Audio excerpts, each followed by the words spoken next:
నమస్తే అండి, యూట్యూబ్ ప్రేక్షకులకు నమస్కారం. ఈరోజు వివాహం కావలను అన్న విషయం గురించి తెలుసుకోబోతున్నాము. ఈ అమ్మాయి పేరు దీప్తి. ఈ అమ్మాయి తల్లిదండ్రులు చిన్నప్పటి నుండి చనిపోవడం జరిగింది. ఈ అమ్మాయికి వాళ్ళ బాబాయ్ పెళ్లి చేయించడం జరిగింది. చిన్నప్పుడు పెళ్లి చేయించడం వల్ల ఈ అమ్మాయికి ఏమీ అర్థం కాక సతమతాయి ఉండే టైంలో వాళ్ళ మొగుడు బాగా తాగిపోతూ ఉండడం వల్ల అమ్మాయి ఆయన దగ్గర ఉండకుండా ఇంటికి రావడం జరిగింది.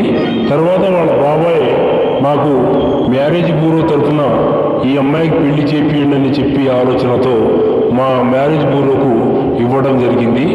అందువలన ఈ అమ్మాయికి ఎవరైనా మంచి సంబంధం కానీ మంచి కుటుంబం కానీ ఉంటే ఈ అమ్మాయికి ఇవ్వగలము. టైంపాస్కి మాత్రం ఫోన్ చేయకండి దయచేసి. ఓకే, శుభం.